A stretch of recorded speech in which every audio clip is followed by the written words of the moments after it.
Good afternoon, Austin. I hope everyone is having a great day, enjoying this phenomenal nice weather. The last day before somehow we're going to have winter again for a little while. So, not necessarily looking forward to that, but got to enjoy the good days while we have, and it's going to be 100 degrees out here sooner than we think. So, not too upset about the weather overall. But today I'm pretty excited to get to be joined by Mark Desensa. Denesha. Denesha. Yeah. That's my mistake for not asking it beforehand. What nationality is that? Well, actually, my dad is it's just kind of like an Okay. English background, but I'm actually Filipino, half Filipino. Okay. So I was born in the Philippines. And that's one of the unfortunate, or one of the things like with the way names work is like you can have two very different sets of ancestry, but like that the name will often uh, make it hard to maybe sometimes realize the other one. So, Yeah, for but sure. I really appreciate taking the time to join me today for the Austin Spotlight. Yeah, I'm happy to be here. Thank you. Appreciate you having me on. Yeah. So I think I came across your guys' company. I know it was on social. I think it was on Instagram with you guys having a cool, somewhat new physical therapy concept. The bring, the mobile physical therapist. So why don't you, before we get maybe into that though, maybe a little bit more background about you. I know that you're not a native Austinite, but kind of what's your origin story about getting into the PT business, getting to Austin. Tell us a little bit about that. Okay, yeah, sure. So I've always been into exercise and fitness, played sports. I think that's a pretty similar path for a lot of physical therapists. And undergrad, exercise phys, and then I went to DPT school. So I got my doctorate in physical therapy in Brooklyn. So I moved there summer of 2012, and it just so happened to be this woman named Amanda Mendez. She moved to Brooklyn summer of 2012, and we were neighbors. We both moved into the same apartment building. Um, so I ended up earning my doctorate in physical therapy and also met my wife all kind of in one shebang. So that was a good choice to go to physical therapy school. Yes, it was the best choice of my life. And yeah, so we spent the last 10 years in Brooklyn, practiced there for a while.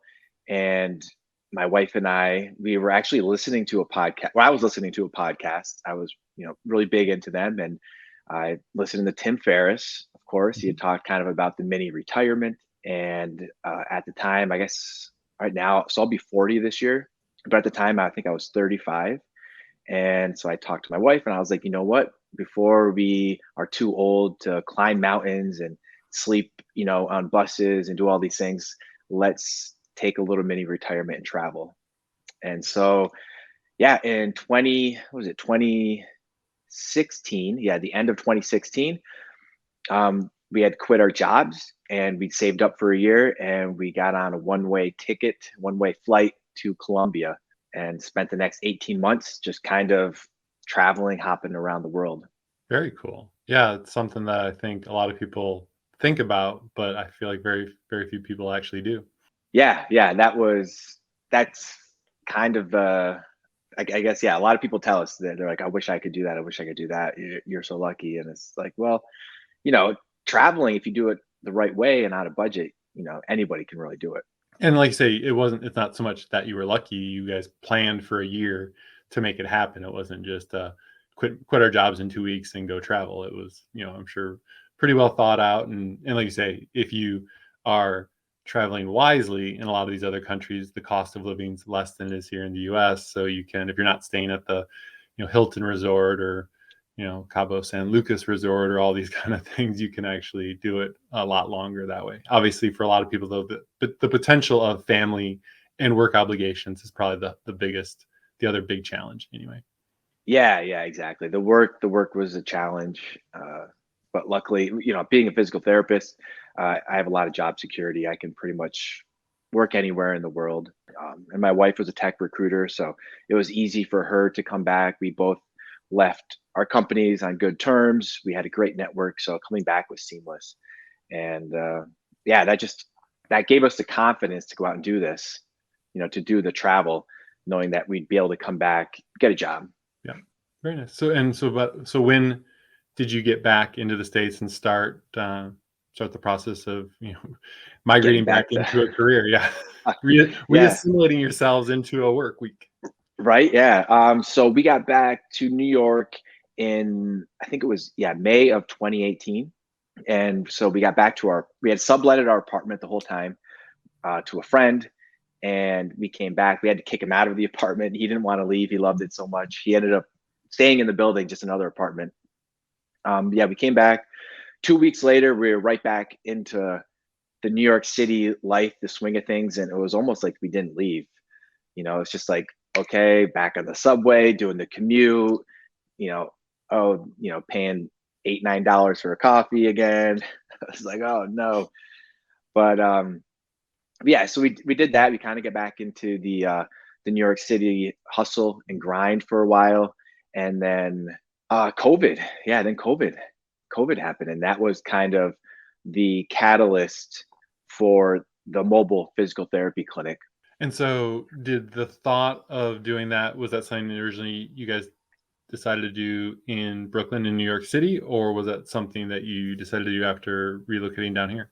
Yeah, so this has been quite the process. It all started in Brooklyn. So there's a couple different factors. So when we were traveling, we had bought a van in New Zealand.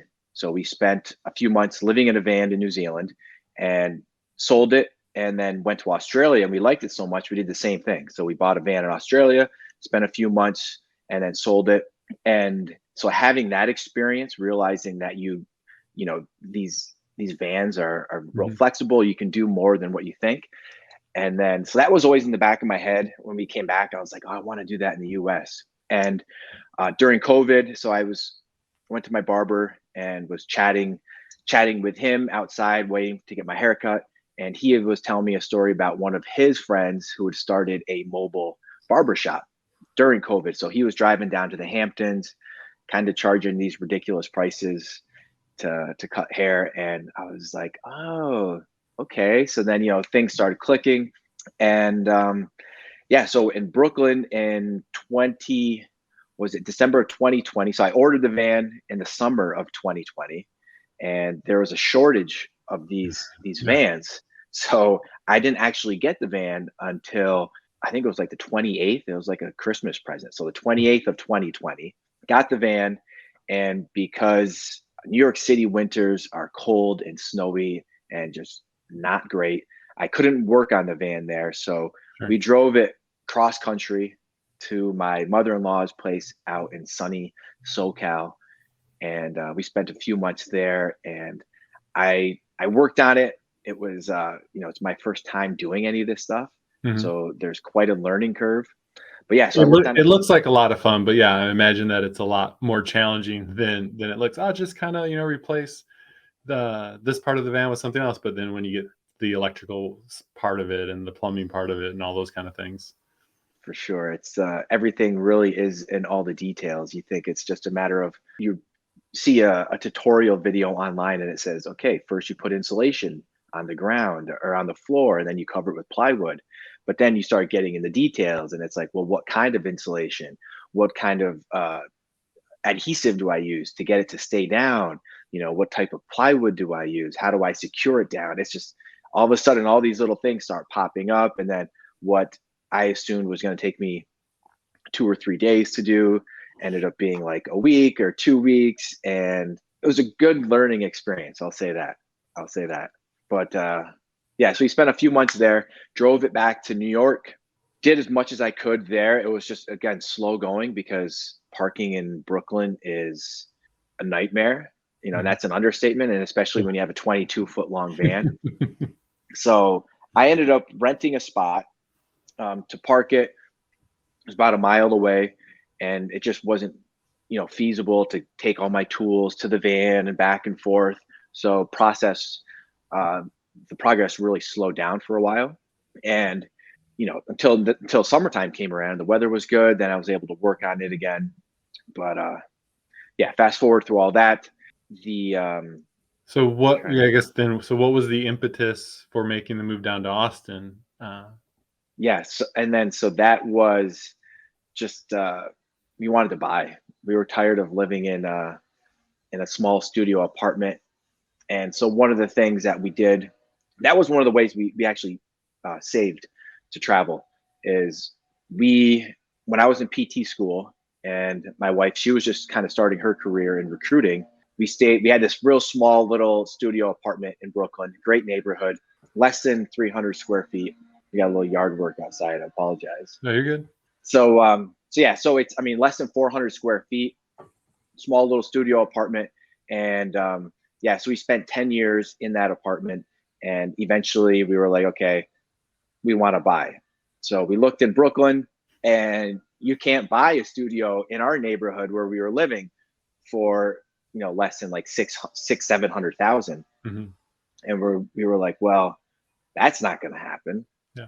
So we kind of started looking around at different cities, different areas, and Austin was always kind of high on our list. We had looked at Austin over the past few years, just sitting on the couch. We get on Zillow, scroll through and see what was for sale.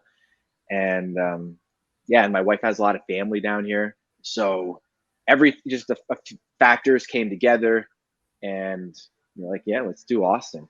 Was there ever consideration? I mean, obviously at this point you had retrofitted the van for work purposes. Was there ever the consideration to turn the van into a living space and kind of do Uh, that? well, that's what I joke with my wife all the time. I say, worst case scenario, if everything goes downhill, we could live in the van. Yeah, So I mean, it could accommodate us. There's no bathroom facility in there, sure. but there is running water, and it's got a battery and stuff like that. And yeah, I would love to do some trips in it, maybe down the road at some point, go to some national parks, but that's all down the road. Right now, I'm just really concentrating on the physical therapy aspect of it, and yeah, we'll see where it goes. So when you guys moved down, how long have you guys been down in Austin for then? So we moved here in November. Okay. So what is that? November So to 4 months, 3 months? yeah, very short time. Did you immediately move down and start your own practice then, or was it the plan to like join another practice at all, or? Yeah. So I guess coming down, I did kind of trying to get everything rolling. Right now, I'm still in the process. The company is still in its infancy.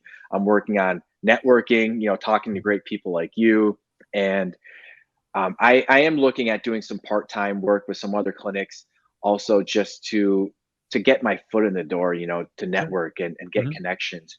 And fortunately, my wife's cousin, so my cousin, I guess now, my cousin-in-law, is that a, Yeah, is that a term? I think that's how it goes. Yeah, Yeah. cousin-in-law. So they are both physical therapists. Okay. So I do have, some connections, but yeah, but at this moment it's just working on networking. I'm going to parks, hanging out, meeting people, handing out cards, doing that whole salesman-y thing, which I hate. But I would say going to parks with your van, you got to be careful about that now. So oh yeah, right? Yeah, for sure. Especially with yeah, we joke about that all the time. yeah, it reminds me of like a sitcom type of scenario. Yeah, we're going to the park with our van, right? It's like Yeah, I this think could that's easily be a Seinfeld yeah, episode exactly, for yes, very sure. very much so. For sure. Yeah. But yeah, so right now I just getting the company up and going, and yeah, I'm just I guess kind of selective. Maybe selective is not the right word, but also like working with other clinics. I don't want them to think I'm going in there trying to take Sure. their clients, Mhm. right? Yeah, And that's not my goal. And it's probably different population, because I'm cash pay only. I'm not.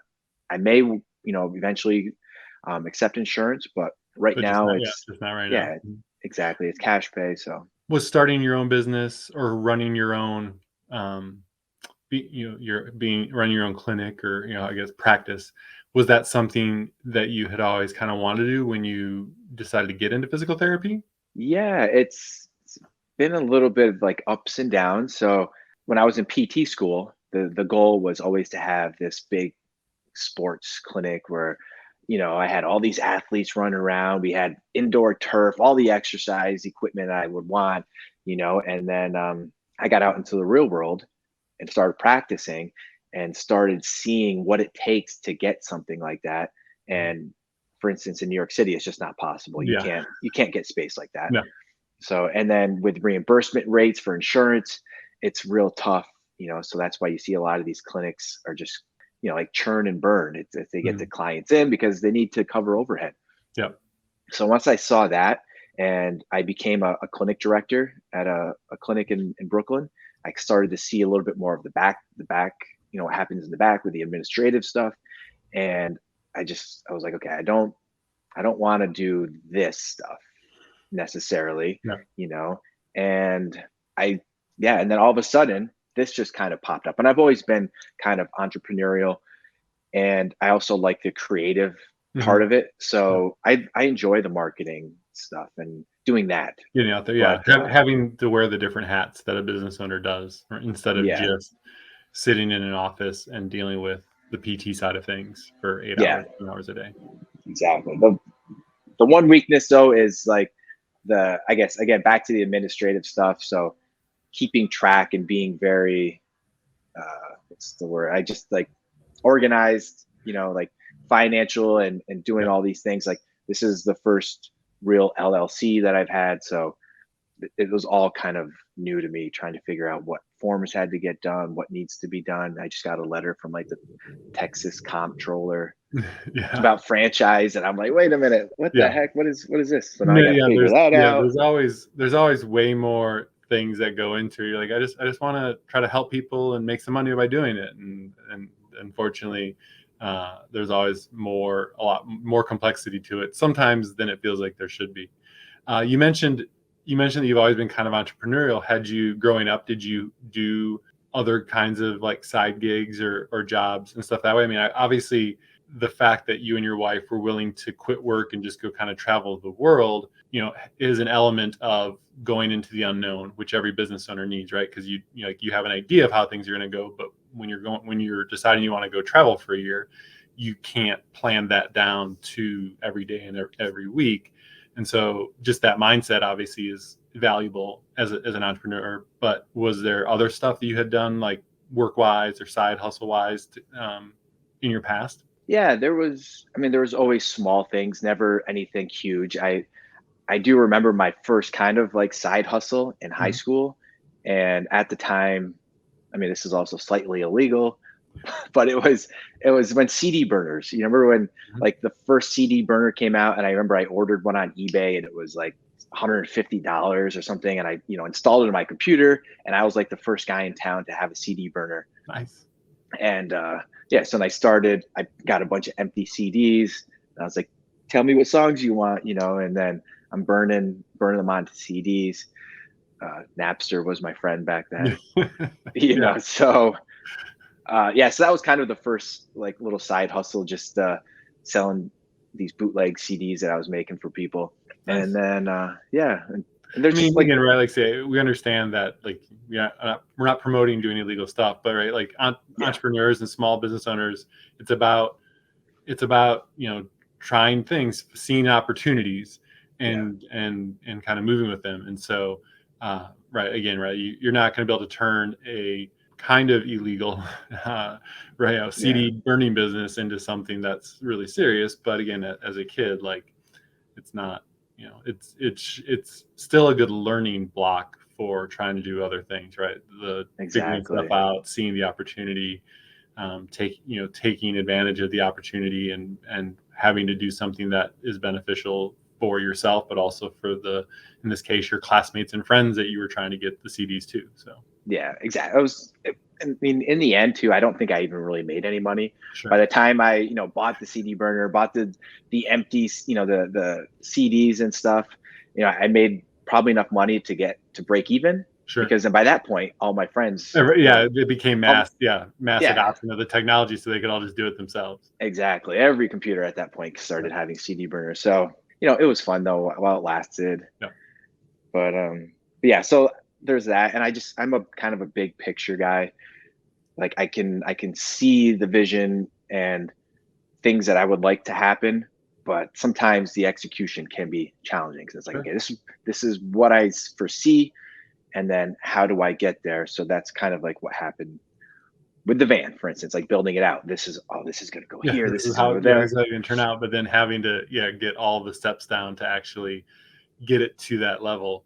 Um, not, I mean, one, right, like in some cases like that, there's steps you're not just aware of, right? Like you talked Yeah. about with the adhesive and different things. And as a someone who's starting their own business, there's a lot of things that you're not going to be aware of there either. And then there's also, I think, some business owners, especially if you're tend to be more on the creative side, like it's sometimes hard to stick to some of the processes day in day out, because for a lot of successful small businesses still, if you have the freedom to do what you want to do and how you want to do it, but most of the successful ones still have a process of how they do things, and so you don't quite get as far away from the corporate life as you think. Just the biggest advantage is you can adjust them, right? Like when you're working at the big clinic or Fortune 500 company, well, you can't change the process because you think it would work better a different way. So you're kind of Yeah. stuck in that framework, which is, it's nice to not be that, but you still do have to, again, make your sales calls, stick to your budget, all those kind of things that you're kind of like, I maybe wasn't as aware that I was going to have to do all of those things as well. Yeah, exactly. And you nailed it. That's exactly true. So developing those processes, that's kind of, I guess, where I'm in now to figure out what is going to work best for this clinic and even the, like what population. So in my head, I pictured, one type of person, and who knows, maybe all of a sudden it'll be something totally different. So I want to stay flexible and adaptable, and just make sure I don't miss any opportunities. Sure. Do you, speaking of that then, so do you have, so maybe explain it. I think most people probably have an idea of how the business is, but since we haven't really talked about it specifically, so what is Forever Forward PT? Yeah, so it's a mobile physical therapy clinic, and I do home care. Basically, home care on steroids is kind of like how I explain it. So there's plenty of home care therapists, and they'll usually show up. They'll pull up in their car. They'll have their table. They'll have the exercise equipment, but they're limited on what they can bring. So what I have is a 2024 Transit. So it's 22 feet long. Inside, I can stand up. I think there's like a 6'6" clearance or so. So I've got plenty of space to treat, and I can do that all inside the mobile clinic. And I got everything that I need, really. I've seen plenty of clinics in Brooklyn too, where they have the private rooms, and they're the same size as Sure.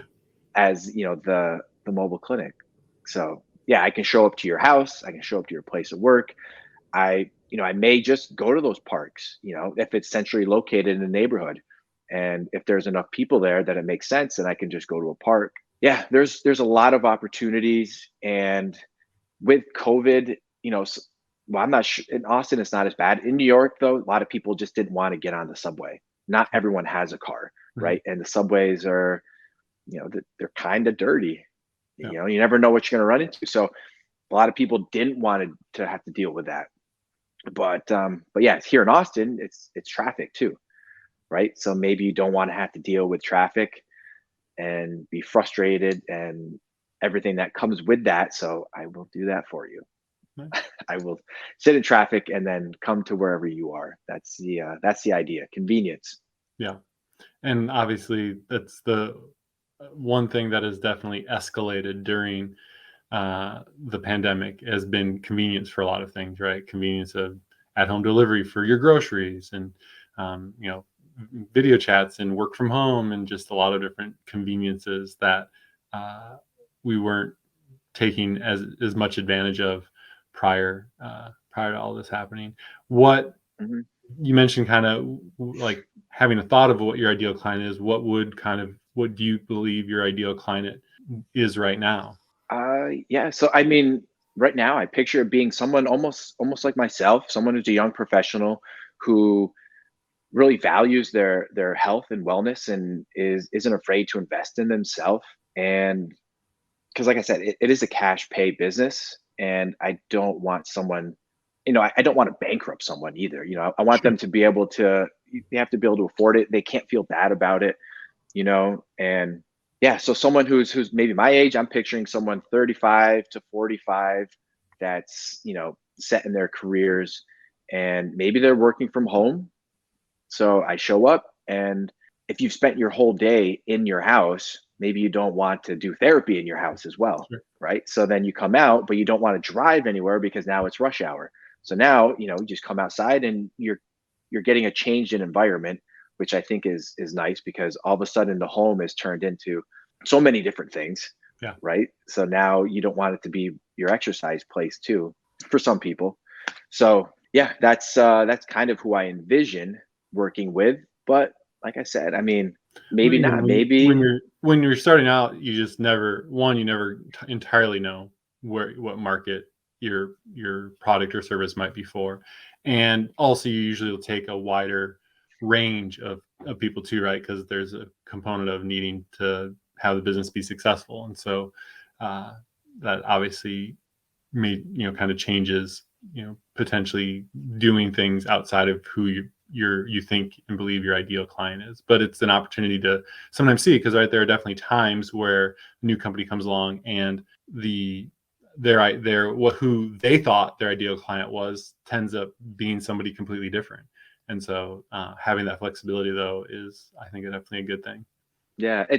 So I guess kind of on the same vein. So my wife and I, well, we traveled. I think I'd mentioned to you we did social media, so we created like a pretty big following, and we had started a YouTube channel in New York City before we were traveling. We were just, I can't remember, we had seen some other couple on YouTube. We're like, oh, this looks like fun. Let's do these challenges and just kind of be dumb, Yeah. funny and Yeah. stuff. And so we started making these videos. We didn't really have a lot of traction. It was just us kind of having fun, and it was a labor of love. And then we started traveling, and then all of a sudden our following started to grow, and all of a sudden we became a Yeah. travel channel, and that was never the intention. We weren't ever starting out to be like, oh, we're going to become this big travel couple, but that was just kind of the way our path led. And now we're back in Austin, like we're back in the States, in Austin now, so we're no longer so our handle is the NYC couple. So, Mhm. so everyone's like, what are you going to do? Are you going to be the Austin couple? And we're like, I Yeah, don't know. we're, And we're the NYC couple in Austin, in so Austin, yeah, exactly. And we're just not traveling as much, so it's kind of we're at a weird crossroads with that part of our life. It's like, we're not going to travel like that probably ever again. It's just not it's probably in the not cards. something most people can do regularly. Yeah, yeah, So, exactly. And it's you. or everyone can do it for a career necessarily. Yeah, and priorities change. So I mean, I feel like we did that. We experienced it. We had a ton of fun, but now, like I said, we moved to Austin because we want to have a house. We want, a little more Yeah, stability. you want to be able to settle down, have roots, raising a family potentially, or things of that nature, which are more challenging to do if you're living in a different country every couple months. Yeah, for sure. Exactly. And so that's, again, I guess that's just to bring it back to the forever forward. That's just kind of the same thing. Like I started off in here, and who knows where the path will develop, like you said. I enjoy working with a geriatric population. So I mean, I could see that being a thing too. Mhm. Maybe I'm just going to these senior living facilities and working with that population. But yeah, we'll see. It's Yeah, exciting. nice. So you've been in Austin since November. What has been the biggest surprise to you about living in Austin in that time frame? I mean, it's not really a surprise, Mhm. but just driving everywhere again. So in New York, you Yeah, park your car yeah, and maybe you don't drive it for a few weeks. You only move it when you're street cleaning, sure. or maybe you don't even move it because you're like, I can't lose this spot. This is the best parking spot I've had in a year. So coming to Austin again, it's kind of like, okay, uh, middle of the day, maybe I'm getting tired. I want to get a Red Bull. It's like, okay, I gotta get in the car, drive to the gas station. I gotta hop on the moped, do the loop de loo. Whereas before I could step outside, 2-minute walk to the bodega and drink it. Yeah. So yeah, it's not like a surprise, but it is something that was took a little time to adjust Mhm. to. But on the plus side is we have a bedroom now. Yeah. Our apartment building has all these great amenities, and we are paying the same price that actually we're paying less because I don't have to pay to park the van here. So Yeah. we're paying less, and we've got way more here. Yeah. Way more space for them. Yeah, which is again a big part of the reason that so many that the kind of exodus from both coasts have happened so much, just because you can, especially in a world right now where you're spending so much of your time at home, for a lot of people to have that little bit more space to not be quite as cramped and stuff is It's invaluable. valuable. It is super valuable. So yeah, and we're loving Austin. We're close to family. Austin's Mhm. got uh, pizza is surprisingly good. At first, we were like, I don't know. I had a couple spots we were a little kind of let down, and then we hit up a couple other spots. I think Via 313. Okay, That place is blew us away. We're like, holy cow! nice. But Yeah, that always gets rated very, very highly. There's a place up pretty far northwest that I enjoy that supposedly is like a New Jersey style pizza called Sacones, which oh really? I think is pretty good too. So, but depending on where you're at, it might be a bit out of your hub. Well, Although again, if you're traveling, you'll eventually go past it at some point. yeah, we'll go there. We'll make the trip for pizza. Yeah, Yeah, my wife and I, we are pizza holics. So, oh nice. yeah, so definitely we need to hit that place up.